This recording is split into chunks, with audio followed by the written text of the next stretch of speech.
오늘 누가복음 12장 16절부터 21절 말씀의 제목은 지혜로운 부자입니다. 지혜로운 부자.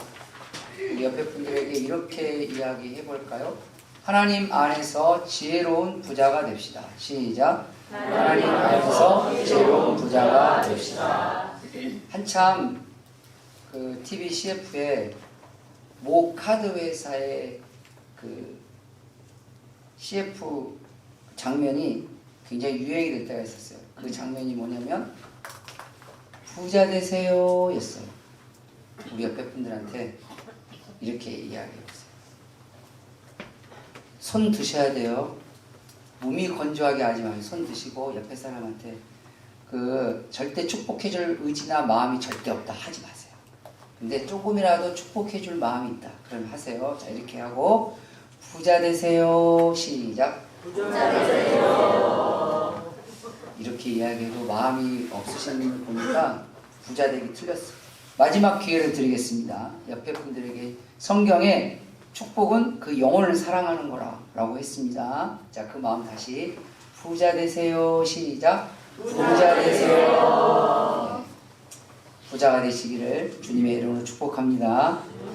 오늘 말씀을 통해서 나도 부자가 되고 싶다. 진짜 부자가 되고 싶다. 이런 부자가 되고 싶다는 이 소망과 열망을 갖는 저와 여러분 되시기를 주님의 이름으로 축원합니다. 여기까지 끝나면 여러분들은 아마 속으로 이렇게 생각해요. 드디어 우리 목사님이 변질됐다. 이상해졌다. 지금까지 설교하신 거하고는 정반대의 축복을 하라고 하시니 뭔 소린가. 그런데 성경을 조금만 아시고 눈치가 빠르신 분들은 이게 뭘 말하는 건지를 금방 아실 줄 믿습니다. 아멘. 성경에 보면 예수님께서 재물에 대한 이야기를 하신 적이 몇 건이 있습니다. 그 이야기 중에 하나가 여기에 나오는 말 그대로 미련한 어리석은 부자에 대한 이야기입니다. 오늘 우리가 읽었던 16절 말씀에 한 부자가 있다고 했고, 이 한 부자를 성경은 뭐라고 지칭했냐면 20절 말씀에 보니까 하나님은 이르시되 어리석은 자여 라고 했어요. 그러니까 한 부자가 있는데 이 한 부자를 하나님 뭐라고 불렀어요? 어리석은 부자라고 불렀습니다. 그러니까 왜 어리석은 부자인지에 대한 말씀을 깨달으시고, 그러면 우리는 반대로 지혜로운 가난한 자가 되어야 되느냐? 그게 아니에요. 21절 말씀에 보면 자기를 위하여 재물을 쌓아두고 하나님께 대하여 부요하지 못한 자가 이와 같다 그랬어요. 그럼 이 말을 그대로 하면 부자가 되라는 거예요? 되지 말라는 거예요? 부자가 되라는 거죠. 단지 관점이 달라진 겁니다. 하나님께 대하여 부요한 자. 할렐루야. 그러니까 이 여기 나온 어리석은 부자는 하나님께 대해서는 부요하지 않았다. 즉 하나님께 대해서는 굉장히 가난한 사람, 아무것도 없어요. 하나님에 대해서는 아무것도 없어요. 탈탈탈 털어도 아무것도 없어요. 그런데 하나님께 대해서 가진 게 아무것도 없음에도 불구하고 전혀 자기 자신에게 대해서 불행하다고 생각하지 않아요. 아마도 세상 사람들은 자기에게 돈이 전혀 없다고 치면, 진짜 통장에 돈 하나도 없다 그렇지면 아마 자기가 불행하다고 느낄 거예요. 거의 대부분의 사람들이 불행하다고 느낄 거예요. 그런데 여기 나오는 부자는 하나님에 대해서, 그러니까 세상에 대해서는 부유한 부자지만 성경에서는 웬만한 부자란 말을 안 씁니다. 성경에서 부자다 그러면 이건 그냥 우리 식으로 그냥 생각하면 기본적으로 몇천 원을 깔고 갔다라고 생각하시면 대충 맞다고 생각하시면 돼요. 그냥 웬만한 부자는 성경에서는 부자라고 취급도 안 시켜줘요. 성경에서 부자라고 딱 지칭했다는 얘기는 이건 물질적으로 어마어마하다는 얘기인데, 중요한 건 이걸 뒤집어 생각해 봅시다. 하나님께 부자가 된다는 말도 마찬가지겠죠. 하나님께 부요하게 된다는 것도 끝도 없다라는 말이 통용이 될 수 있을 거예요. 그런데 중요한 건 뭐냐면 하나님께 대해서 가진 게 아무것도 없는데 본인이 불행하다고 생각하지 않는 그리스도인이면 그 사람은 감히 죽은 겁니다. 아무 생각이 없는 겁니다. 의지도 없고 생각도 없고 뜻도 없고 소망도 없고 그저 그냥 그래요. 살아있으나 죽은 자. 감이 없으니, 감정이 없으니, 의지가 없으니, 생각이 없으니, 뜻이 없으니 살아있으나 죽은 자죠. 그게 어떻게 산 자가 되겠어요? 성경에 보면 죽은 사자보다 산 개가 더 낫다고 그랬어요. 옆에 분들에게 이렇게 합시다. 우리도 잘 살아봅시다. 시작. 살아있어야 돼요. 할렐루야. 영적으로 살아있어야 되고, 심리로 살아있어야 되고, 지식적으로 살아있어야 되고, 믿음으로 살아있어야 돼요. 그렇게 살아있는 사람은 느껴요. 아, 내가 하나님에 대해서 너무 가난하다. 하나님께 대해서 가진 게 없네. 여기까지는 느껴요. 그 다음이 문제입니다. 느끼긴 느꼈는데 내 통장에 돈 좀 있고 뭐 집도 있고 차도 있고 뭐 그냥 뭐 살 만큼 살고는 살아가는 각오는 있는데 하나님께 대해서 내가 가진 게 없다고 느꼈어요. 느낀 것까지는 괜찮은데 문제는 뭐냐면 하나님께 대해서 가진 게 없다는 것에 대해서 내가 불행하다고 못 느끼는 게 더 심각한 문제라는 거예요. 하나님께 대해서 가진 게 내가 없는데도 불구하고 나는 멀쩡하게 살고 있다는 게 제가 목회자로 살아가는 동안에 물질적인 부분 때문에 고통받고 힘들어하는 성도들을 참 많이 만납니다. 그리고 이야기하죠. 그 부분에 100명이면 100명 한 명도 빠져요. 다 자기가 불행하다고 생각해요. 힘들다고 생각해요. 고통받고 생각해요. 맞아요. 안 고통이 아니라는 거예요. 그러니까 고통받는 거 맞아요. 제가 봐도 고통스러워 보여요. 제가 봐도 돈 없는 목사가 봐도 아 정말 불행해 보여요. 힘들어 보여요. 근데 영적으로 하나님 앞에 가진 게 전혀 없는데 본인이 불행하다고 안 느낀다니까요. 고통받고 있다고 생각하지 않고 있다니까요. 이건 뭐냐는 거죠.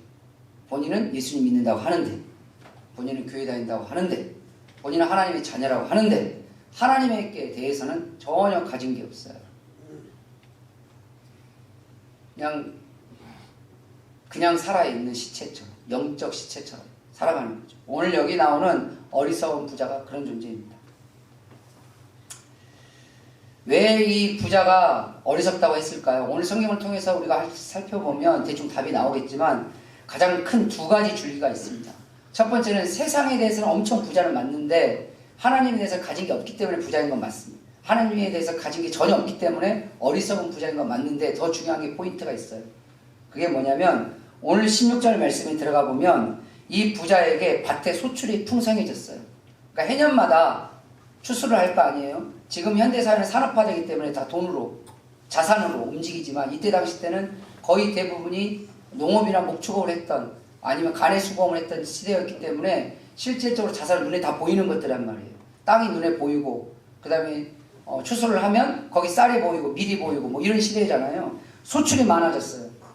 17절에 심중에 마음속에 생각을 합니다. 뭐라고 생각하냐면 와 오늘 올해 수익이 어마어마하네.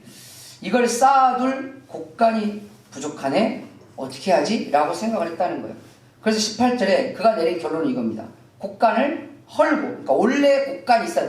곡간이 없었던 게 아니에요. 원래 통장이 있어요. 자산이 많이 들어있는 통장이 있었단 말이에요. 근데 통장을 깼다는 얘기죠. 원래 곡간이 있었어요. 부자니까 얼마나 큰 곡간이 있었겠어요.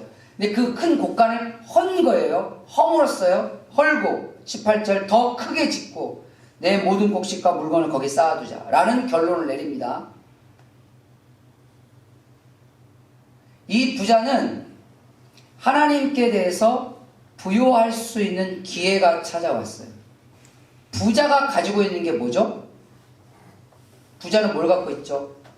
돈을 갖고 있죠. 돈을 많이 갖고 있으니까 부자라고 한 거 아니겠어요?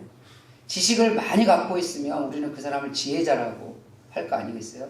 지식을 많이 갖고 있으면 그 사람에게 대학에서 박사 학위를 주잖아요. 그럼 교수의 직함을 받는 거죠. 누군가는 돈에 대해서 부자가 있고 누군가는 지식에 대해서 부자가 있고 누군가는 건강에 대해서 부자가 있어요.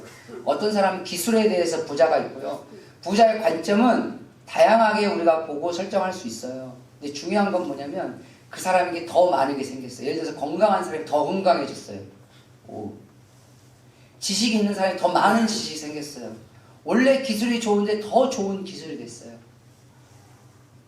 제가 한 다리 건너서 알고 있는 의사가 하나 있는데 서울대병원 의사세요. 근데 이분이 자기의 꿈 중에 하나가 뭐였냐면 유학 가는 거였대요. 그래서 제가 그랬죠. 우리도 우리나라에 서울대 의대를 나왔으니까 우리나라에서 괜찮은 의대를 나왔고 레지던트 다 했고 그 전공이 전문의까지 다 땄는데 굳이 그렇게까지 하느냐 그랬더니 그분이 이렇게 이야기했어요.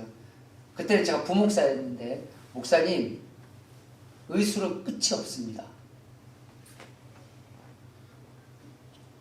수많은 의학적인 기술이나 방법론들이 계속 쏟아져 나옵니다. 근데 여기에서는 한계가 너무 있기 때문에 더 많은 걸 배우고 싶다라고 하시더라고요. 그리고 결국은 그만두시고 미국으로 가셨어요. 그리고 몇 년 뒤에 돌아오셨어요. 그렇게 되니까 또 이쪽 대학병원 저쪽 대학병원에서 서로 오라고 막 이렇게 줄을 서셨어요. 그래서 정말 기쁘고 즐거운 마음으로 어느 대학병원을 딱 선택해서 거기 갔어요. 근데 암이 걸렸어요. 그분이 그런 얘기 하시더라고요, 저한테.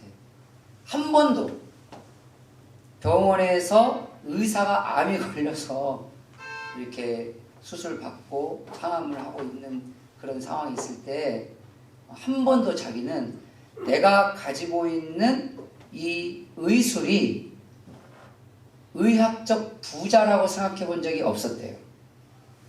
근데 하나님의 말씀을 보다 보니까 이 말씀이에요. 하나님의 말씀을 보다가 그게 문득 주님이 자기에게 그런 마음을 주셨대요. 너는 돈에 대해서는 부자가 아니지만 의술에 대해서는 넌 부자다. 그런데 의술에서 부자인데 거기서 더 많은 의술을 너가 익힐 수 있도록 길이 열렸고 공부를 하고 왔다. 그러니까 부자인데 더 많은 부자가 된 거예요. 그쵸? 오늘 여기 나오는 부자와 똑같은 상황이 된 겁니다. 그런데 그걸 가지고 너는 뭘 했느냐? 라는 질문을 받은 거예요. 이제 아파가지고 누워서 할 게 없잖아요. 병상에서 뭘 해요? 의사도 병상에서는 할 게 없어요. 그러니까 기도하고 성경만 봤어요. 예수님 믿는 사람이니까. 보다가 이걸 본 거예요. 나는 의술에 대해서 부자인데 의술에서 부자에서 더 큰 부자가 됐는데 이게 나에게 주어진 하나님의 기회였구나. 어떤 기회죠? 하나님에 대해서 부요한 자가 될 수 있는 기회를 하나님이 주신 거예요. 그래서 그분이 그 병상에서 기도합니다. 하나님, 제가 지금부터라도 내가 하나님께 대해서 의술로 부자가 될 길을 찾을 수 있도록 도와주세요. 그분이 그때부터 기도하기 시작했어요. 결과는 나중에 말씀드릴게요. 중요한 건 하나님은 저나 여러분들이나 그게 부자냐 아니냐 우리는 그 얘기를 하고 싶은 게 아니에요. 지금도 주님은 우리에게 기회라는 걸 주십니다. 할렐루야. 근데 그게 기회인지는 지나보면 알아요. 그때는 잘 몰라요. 그때 알면 지혜로운 사람이에요. 실은. 그런데 대부분 사람들은 지혜롭지 못하다 보니 이게 하나님이 나에게 주신 건강의 기회다, 물질의 기회다, 지식의 기회다, 기술의 기회다, 마음의 기회다, 신령의 기회다, 믿음의 기회다, 말씀의 기회다라는 걸 잘 모른다고요. 효도의 기회다, 섬김의 기회다, 나눔의 기회다. 그때를 잘 몰라요. 시간이 지나고 난 다음에 그때 알아요. 그런데 더 무섭고 더 아픈 건 뭐냐면 더 많은 부자가 되면 원래 부자였는데 더 부자가 돼도 못 깨달았는데 나중에 시간이 지나서 더 큰 부자가 되잖아요. 몰라요. 그러면 그때가 기회였는지 그 사람은 어떻게 알았을까요? 잃어보면 알아요. 제가 개인적으로 금요일 때 나오시는 분들하고 가끔 제 설교를 들으시면 등장하시는 분, 제가 그분한테 이 예화의 라이센스를 받았기 때문에 제가 가끔 써먹는 겁니다. 평화은행 은행장 지점장이었어요. IMF 터졌어요. 은행 닫았어요. 통폐합했죠. 많은 돈을 받고 명예퇴직을 했어요. 감당할 수 없는 돈을 받았다고 했어요. 자기 말로. 그래서 서울의 반포 자유부터 시작해서 다 그때 당시 때 지금 가면 얼마만하게 비싸지는 그런 아파트가 되는 기초가 되는 중앙아파트를 다 매입을 했어요. 그분이. 엄청 부자가 됐죠. 근데 시간이 흘러서 저를 만났을 때쯤 됐을 때는 거의 다 잃고 수지에서 아파트 한 채만 가지고 있었어요. 이분이 저를 만나면 제가 부목사니까 가끔 이야기하셨던 말씀이 그거예요. 후회가 된다. 뭐가? 돈이 있을 때 하나님 잘 섬길 거. 근데 제가 되물었어요. 원래 지점장 있을 때 돈 좀 있으시지 않으셨어요? 그랬더니 있었죠. 그럼 지점장 그만두시고 그걸로 반포부터 시작해서 중학부터 몇 채 사시고 막 이렇게 하실 때도 돈이 더 많으셨을 거 아니에요? 그랬더니 그랬죠. 그럼 그때도 잘 모르셨어요? 그때도 몰랐죠. 그럼 언제 하셨어요? 다 잃고 나니까 알았어요. 너무 무섭지 않아요? 왜 우리는 이렇게 어리석을까요? 하나님은 오늘 이 어리석은 부자를 통해서 우리에게 진짜 지혜로운 부자가 무엇인지를 깨닫기를 원하시고 그리고 그 진짜 지혜로운 부자의 길로 가기를 주님은 원하십니다. 그게 주님이 말씀하신 지혜로운 부자인데 그것을 첫 번째로 우리에게 이야기해주고 있는 게 뭐냐면 천국의 자신을 위해서 쌓으라는 겁니다. 할렐루야. 천국에 자기 자신을 위해서 쌓는 자가 이게 진짜 지혜로운 부자다. 이 땅에 나를 위해서 쌓아놓는 부자, 어리석은 부자예요. 근데 천국에 나를 위해서 쌓아놓는 부자, 이게 지혜로운 부자예요. 내가 돈이 있으면 천국에다 돈을 쌓아놓으세요. 내가 지혜가 있으면 천국에다 지혜를 쌓아놓으세요. 내가 기술이 있으면 천국에다 내 기술을 쌓아놓으세요. 이 땅에다가 내 기술 쌓아놓으려고 하는 마음보다 이 땅에 있는 내 기술이, 그런데 놀라운 사실은 뭐냐면 내가 천국에 내 것을 쌓아놓으려고 하는 순간 하나님은 이 땅에서도 그것을 할 수 있도록 역사하세요. 왜냐하면 하나님의 인도하심과 축복은 이 땅에서부터 하나님 나라까지 이어가게 하시는 겁니다. 이 땅의 것은 이 땅에서 끝나버려요. 그런데 놀라운 사실은 이 땅의 것은 안 끝나고 천국까지 이어져 가는 게 지혜로운 부자예요. 예를 들면 돈이 생겼습니다. 돈을 나를 위해서 이 땅에 쌓아놓죠. 이 땅에서 끝납니다. 오늘 물어보잖아요. 하나님이 뭐라고 물어봅니까? 네가 이 밤중에 죽으면 네 거 눕게 될 것 같아? 라고. 분명한 건 뭐죠? 네 건 안 된다. 그 얘기잖아요. 자식께 될 수도 있고 뭐 딴 사람께 될 수도 있고 그걸 알 수는 없어요. 그런 분명한 사실은 네 건 안 된다는 얘기잖아요. 내 거라고 쌓아놨는데 내 것이 안 되는 게 이 세상 건데, 하나님 나라에 쌓아놓으면 그냥 나도 모르는 사이에 쌓여져 있다는 거예요. 얼마 전에 뭐 신문을 보다가 모르겠어요. 그게 40년 전인지 잘 모르겠는데 30년 전에 삼성전자를 5,000원 주고 샀대요. 주식을. 잊어버렸다네? 그 잊어버릴 수 있는지 잘 모르겠네. 잊어버렸대요. 근데 어느 날 살다가 그냥 그렇게 살았대요. 살다가 뭐 신문 볼 때마다 막 뭐 주가가 올라갔다 어쨌다 사니까, 그러니까 이제 애들이 아빠는 옛날에 돈 벌 때 삼성전자나 사놓지 뭐 있다가 저 죽겠냐고 핀잔 섞인 말을 던진 거예요. 근데 이 양반이 가만히 생각해보니까 옛날엔 주식을 사면 증권을 줍니다. 지금은 막 이렇게 뭐 컴퓨터나 핸드폰으로 하지만 예전에는 안 그랬대요. 가만히 생각해보니까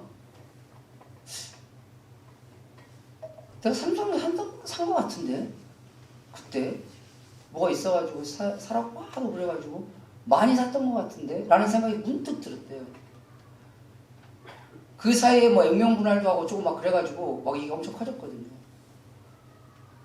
그래가지고 자기가 그걸 막 찾아본 거지. 옛날 증권이 이렇게 생겼대요. 저도 처음 봤어요. 실은 그 신문에 나와 있는 그 사진으로. 자기가 잊어버렸는데, 과거에 쌓아놨는데 자기가 잊어버렸어요. 근데 지금 뭐 자식들이 핀잔 주고 생각해보니까 딱 올라서 보니까 지금 얼마가 됐다고 말씀을 드리고 싶진 않습니다. 중요한 사실은 뭐냐면 자기는 그걸 사는데 그렇게 중요하지 않다고 생각해서 그냥 처박아 놨을 거 아니겠어요? 중요하다고 생각했으면 처박아 놨겠어요? 근데 그게 시간이 지나니까 우리는 가끔은 이 세상에 살아가는 동안에 예수님 믿는 사람들이 하나님의 나라가 중요하다고 생각을 하지만 중요하게 취급을 하지 않습니다. 이 땅의 것은 너무 중요해. 내 건강, 내 돈, 내 주변의 사업, 내 주변의 직장, 사람과의 관계, 가족들과의 모습, 하다못해 여행 가는 거, 맛집 가고 맛있는 거 먹는 거 다 중요하게 생각합니다. 그리고 실존적으로도 중요하게 행동을 합니다. 그런데 예수님 믿고 하나님 나라에 대한 소망을 갖고 살아간다고 하면 우리가 하나님 나라에서 실존적으로 정말 귀하고 소중하게 생각하고 있고 그렇게 여기고 있고 실존적으로 행동을 그렇게 하고 있느냐? 삶을 가만히 보면 전혀 그래 보이지 않아요. 왜죠? 이 땅에서 울고불고 난리가 나지만 하나님의 나라에 것에 대해서 없어지고 사라질 것을 두려워하고 걱정하고 염려하고 울고불고 하지 않아요. 있으면 좋고 없으면 말고. 오늘 부자가 딱 그런 사람이었어요. 주님이 묻습니다. 너 그거 네가 오늘 밤에 내가 네 영혼을 데려가면 그거 누구게 될 것 같아? 그거 네 거 안 돼. 그런데 천국에 쌓아놓은 건 내 것이 됩니다. 할렐루야. 이 땅에 쌓아놓을 게, 가끔은 우리는 미래를 두려워합니다. 아니, 많이 두려워하죠. 그래서 미래를 두려워하니까 저축이라는 걸 하잖아요. 투자라는 것도 하죠. 그래서 노후를 준비하기도 합니다. 아이들의 교육을 위해서 때로는 뭔가를 또 준비하기. 왜? 미래가 두렵거든요. 어떻게 될지 몰라요. 그러니까 다다익선이라고 많이 쌓아놓으면 좋을 거라고 생각하죠. 그게 틀리다고 말씀을 드리고 싶은 게 아니에요. 그런데 왜 하나님의 나라에까지는 미치지 못하냐는 거예요. 그래서 성경은 어리석다고 하는 겁니다. 딱 생각이 거기까지만 가요. 딱 거기까지 밖에 못 가요. 딱 거기까지. 그러면 그 이후에는, 노후 이후에는 어떻게 하려고? 여기 나오는 어리석은 부자가 거기까지밖에 생각을 못한 거예요. 거기까지밖에 생각을 못하는 그 어리석은 부자에게 주님이 말씀하신 거예요. 야, 네가 쌓아놓은 거 그거 오늘 밤에 내가 네 영혼 데려가면 그 누구 것이 될 것 같아? 라고 물으시는 거죠. 물론 이것에 대한 답변이, 부자에 대한 이야기가 나오진 않습니다. 이 부자가 어떻게 대처를 했는지는 모르겠어요. 성경에 뭐 여러 부자들이 나옵니다. 부자 관원 나오고 삭개오 나오죠. 근데 부자 관원 같은 케이스는 주님이 말씀하셨을 때 가버립니다. 아우, 듣기 싫어. 가버려요. 삭개오는 어떻게 하죠? 자기의 재산의 절반을 주님 앞에 내놨어요. 왜? 삭개오가 가지고 있는 건 뭐죠? 돈밖에 없어요. 할 수 있는 건 돈이란 말이지. 사람마다 다르죠. 가지고 있는 게. 어떤 사람 건강을 가지고 있죠. 그 건강한 몸을 가지고 뭐 하십니까? 사람들한테 자랑하는 거? 나 예쁘다, 잘생겨서 살 빠졌다 이런 거? 나 드러내고 싶은 거? 나를 알리고 싶은 것이 나의 건강의 어떤 목적은 아니잖아요. 그 건강한 몸을 가지고 어디에 쌓아놓기를 원하십니까? 내가 가지고 있는 기술이 있습니다. 제가 전에 섬겼던 교회에 그 미용실 하시는 분, 집사님이 계셨어요. 이 집사님이 일주일에 한 번씩 미용 봉사를 다니세요.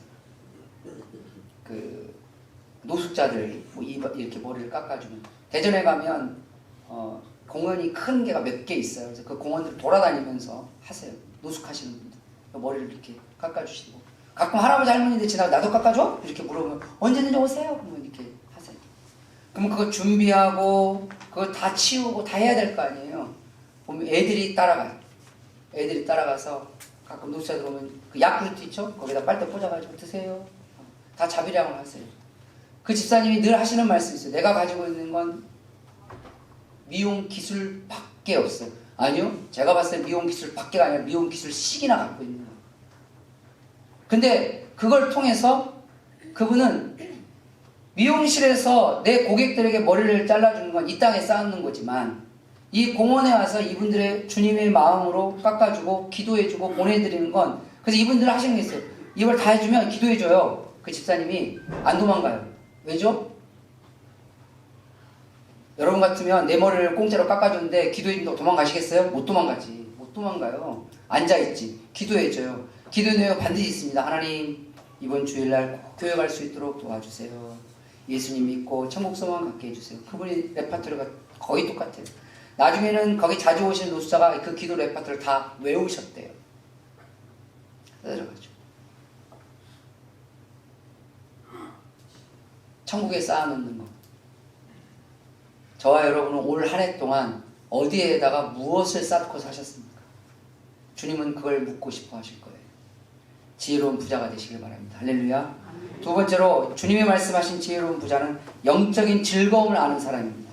영적 즐거움을 아는 사람이 지혜로운 부자로 갈 수 있어요. 19절 말씀에 보면 내 영혼에게 이르되 영혼아 여러 해 쓸 물건을 많이 쌓아 두었으니 평안히 쉬고 먹고 마시고 즐거워하자. 그러니까 이 부자가 속으로 그런 거예요. 아, 올해 수익이 너무 좋아. 그래서 이걸 막 쌓아놨어. 올해 풍년이야. 그래서 고가를 헐고 다시 이걸 다시 싣고 이렇게 하자라고 생각했어요. 근데 그 목적, 이유가 나왔어요. 이유가 뭐냐면 여러 해 쓸 물건을 많이 쌓아두고 평안히 쉬고 먹고 마시고 즐거워하자. 놀자라는 거예요. 그러니까 나중에 노후에 조금 시간이 지난 다음에 더 많이 즐겁게 재밌게 신나게 편안하게 놀기 위해서 이걸 쌓아둔다라는 그 목적이 여기서 등장합니다. 여기서 중요한 게 있습니다. 이 사람은 세상적 즐거움을 아는 사람이에요. 세상적 즐거움을 알아요. 근데 영적 즐거움을 몰라요. 세상적 즐거움을 알잖아요. 그럼 그거 하고 싶어져요. 제가 가끔 설교에 등장시키는 순천의 제 친구, 낚시에 미친 친구 있어요. 낚시에 즐거워. 저는 낚시를 안 즐거워요. 솔직히 낚시 재미없어요. 그래서 그 친구가 예전에 낚시 친구니까 하도 가자 그래서 한 2번 따라갔어요. 예의상. 정말 재미없어요. 저는 그래요. 저는 낚시의 재미를 모르는 사람입니다. 근데 그 친구는 낚시의 재미를 아는 친구예요. 너무너무 좋아요. 신나. 일주일 내내 낚시 갈 생각만 그 꿈에 부풀어 있는 친구예요. 밤에 퇴근하면 낚시를 맨날 닦고 있어요. 그 닦으면 내가 달 다 없어지겠다. 그래도 닦고 있어요. 돈만 생기면 새로운 낚싯대를 사요. 난 도대체 낚싯대 종류가 그렇게 많은지, 낚싯대 만드는 재질이 그렇게 많은지 처음 알았어요. 설명을 하면 목사가 성경 설명하는 것보다 걔가 낚싯대 설명하는 게 더 탁월해요. 막 이런 재질로 만든 막 뭐라고 카보네이트로 만든 무슨 낚싯대가 이게 뭐 탄성이 뭐 몇 도고 뭔 소리인지 하나도 모르겠어요. 저는 신나요. 이 친구하고 이야기하려면 낚시 얘기를 하면 얘는 방언이 터져요. 다른 얘기하면 꿀먹으면 버려야 돼요. 과묵한 친구거든요. 뭐 친구들 만나도 그냥 조용히 있고 그런 친구들. 낚시 얘기만 나오면 전라남도에 깔려있는 낚시터들을 다 알아요. 어디 낚시터는 얼마고 거기서는 뭐가 잘 잡히고 어디 저수지에 가면 뭐가 잘 거기 있는 메기는 몇 cm짜리고 막 이걸 막 엄청 이야기를 해요. 다른 애들은 낚시 재미. 와, 너 낚시로 학위 받아도 되겠다. 막 우리들끼리 이렇게 이야기하는 친구예요. 왜? 그 친구는 낚시의 재미를 알아요. 즐거움을 알죠. 어떤 사람 술의 재미를 아는 사람들 있잖아요. 집에 가면 막 술 쫙 와인 쫙 있어요. 그게 자기의 자부심이고 자기의 즐거움이고 기쁨이죠. 오늘 여기 나오는 어리석은 부자는 세상의 즐거움과 기쁨을 아는 사람이에요. 여러분 가끔 여러분 자녀들 보면 연예인들 좋아하는 자녀들 보면 답답해 하시는 분들 가끔 있어요. 알아들을 수도 없는 노래를 듣고 막 뭐라고 하는지도 모르겠다고. 도대체 쟤네들이 예전에 그 어느 분이 그러더라고요. 제가 뭐라고 시부린지를 모르겠다. 막 이렇게 하니까 옆에 있던 딸이 우리 엄마는 무식하다 막 둘이 그런 거예요. 근데 딸은 그 재미를 알아요. 그 신남과 그 즐거움을 알아요. 근데 엄마는 모르죠. 당연히 모르니까 방에다가 이런 연예인들 막 브로마이드 붙여놓은 걸 보면 저희 왜 공부를 안 하고 왜 저런지를 모르겠다고 막 답답해 돌아가실 거고 막 이러잖아요. 막. 그리고 제가 그 어머니한테 그랬어요. 과거에 남진 안 좋아하셨어요? 그럴 때 이렇게 말하시는데 자기 조용필 좋아했대요.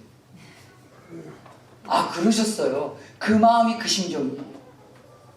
나는 그 정도는 안 했다고 잘 해요. 그 즐거움, 그 기쁨은. 그런데 여기 나오는 어리석은 부자는 영적인 즐거움과 기쁨을 몰라요. 이런 사람들은 찬양하는 사람들이 찬양을 할 때 얼굴이 밝아지고 제가 옆에서 이렇게 보잖아요. 앞에서 보면 찬송하고 찬양할 때 얼굴이 밝아지시는 분들이 있어요. 제가 어느 시점이 되면 제가 영상을 공개해 드릴게요. 지금은 아직은 좀 때가 이르지 않았어요. 제가 예전에 영상을 찍어 놓은 게 있어요. 제가 은혜 받았어요. 찬양하시는 그 얼굴에 제가 은혜를 받아서 제가 핸드폰을 꺼내서 그 얼굴을 찍었어요. 우리 교인 중에 딱 2명만 봤어요. 보신 분은 복이라고 여기십시오. 다른 분들한테 안 보여드렸어요. 새 나갈까. 그 찬양에, 그 찬송에 그 은혜와 기쁨이 얼굴에서 이거 어떻게 표현할 수가 없네. 이거 영상 보여줘야 된다. 그것은 영적인 즐거움과 기쁨을 아는 사람만이 할 수 있는 거예요.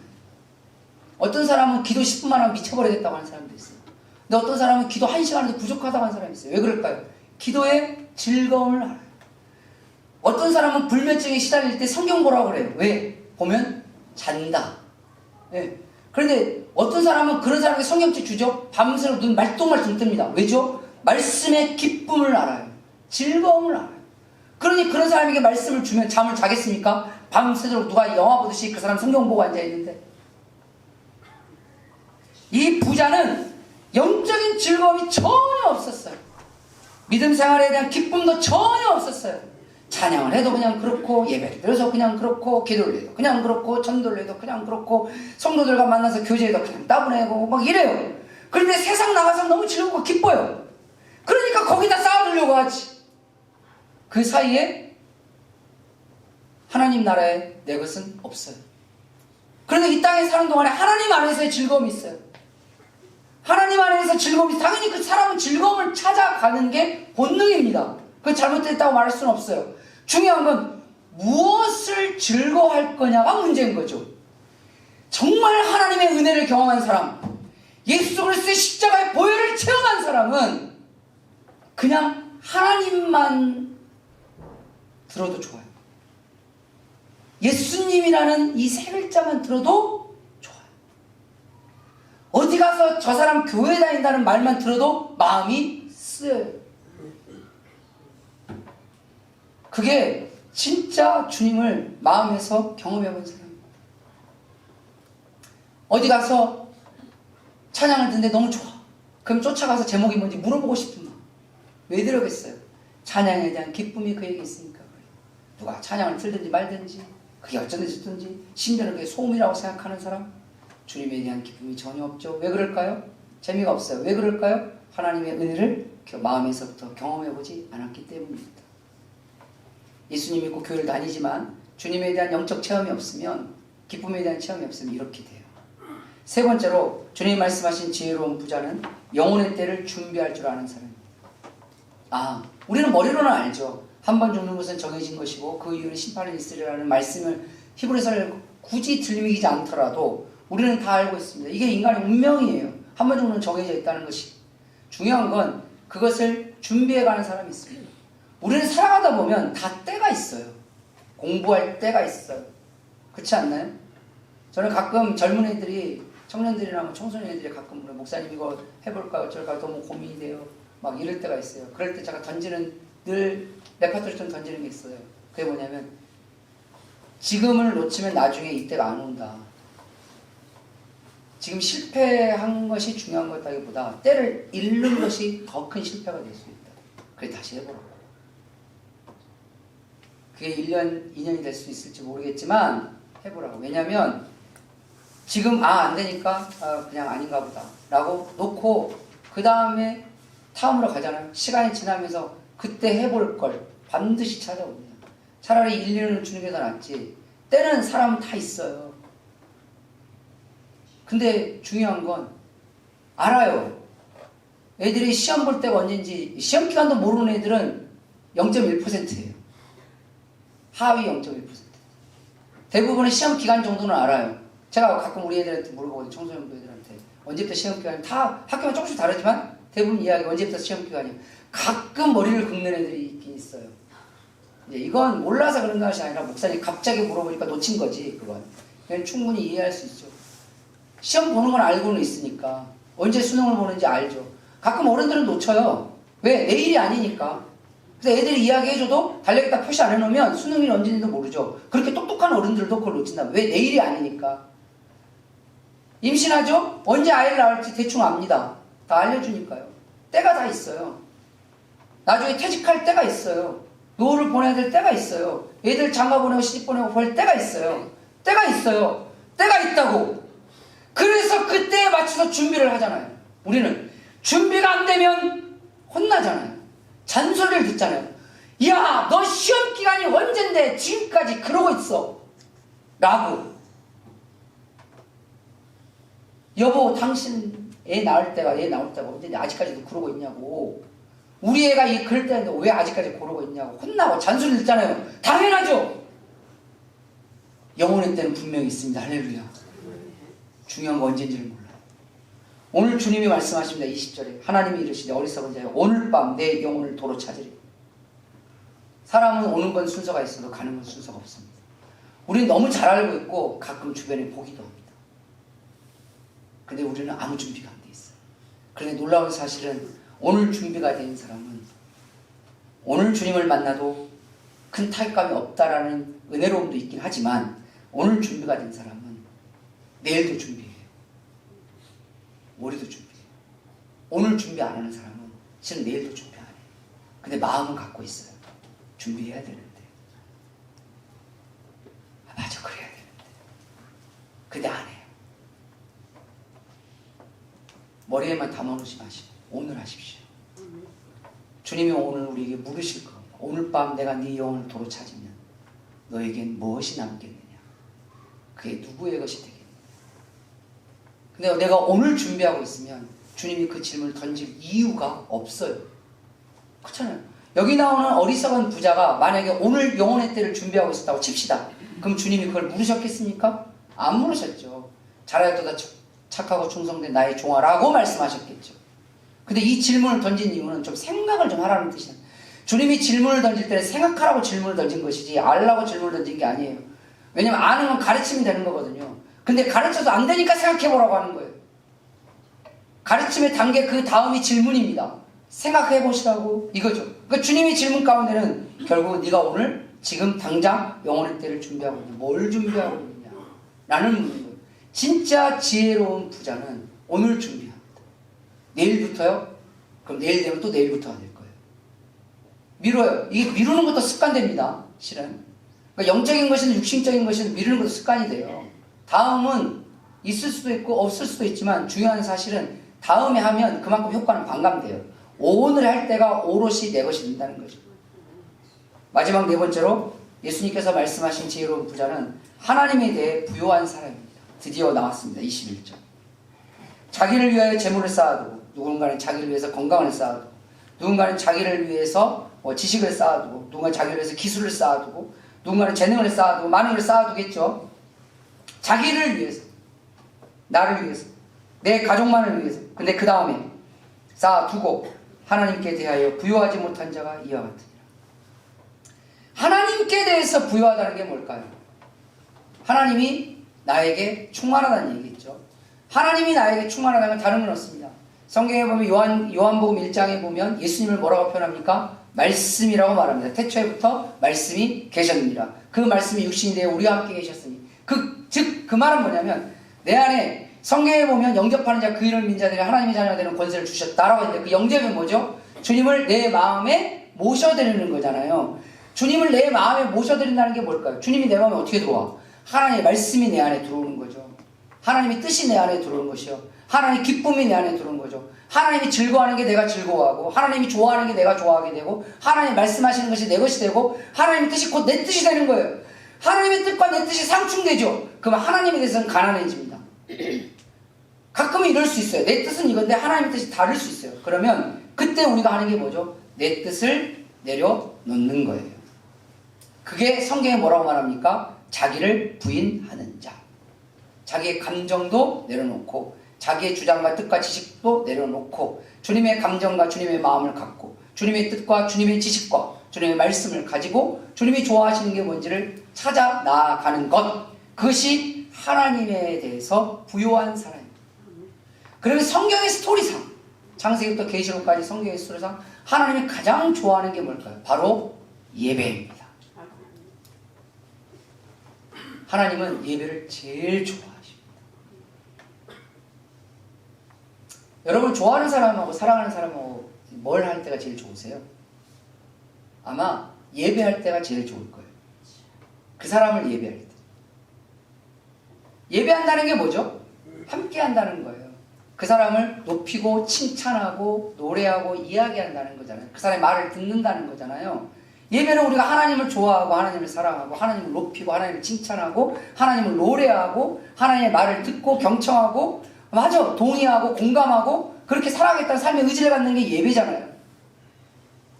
여러분 사랑하는 사람 만나면 그 사람과 예배하고 싶습니다. 하나님을 예배하는 그 사람을 예배하고 싶다고. 사랑하는 사람 왜 같이 살아요?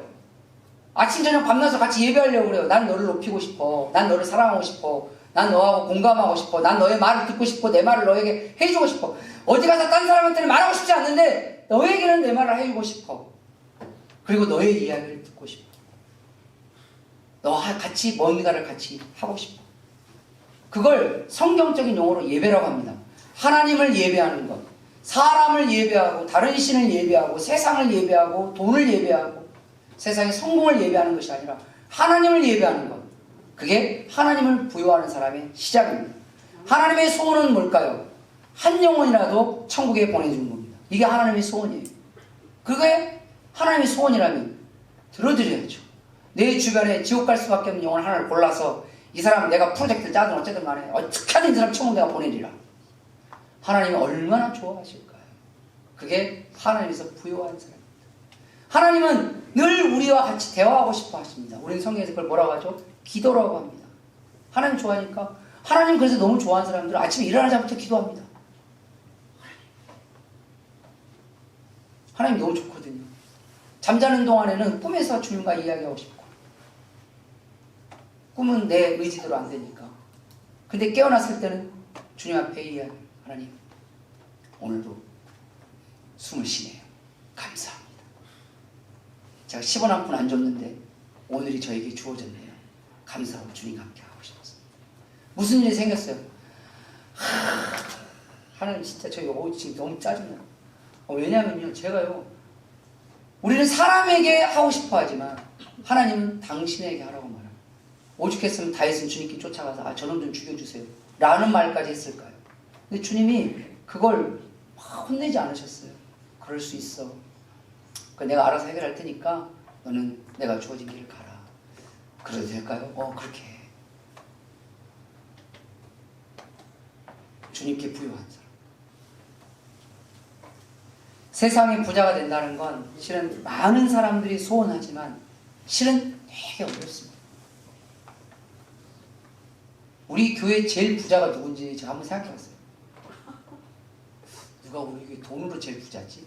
딱 생각해보니까 한 사람이 딱 떠올랐어요. 근데 이 사람을 세상에 딱 비춰봤더니 세상 부자는 아니야. 그냥 우리 교인들 중에 제일 부자지. 세상 던져놓으면 거기서 그냥 그래. 세상 사람들이 말하는 부자의 개념. 제가 신문에 보니까 우리나라 사람들이 생각하는 부자는 최소한 100억 정도나 가지고 있어야 부자라는 말을 듣는데요. 실은 우리 교인 중에 100억 가진 사람 아무도 없으니까. 세상의 부자는 없고,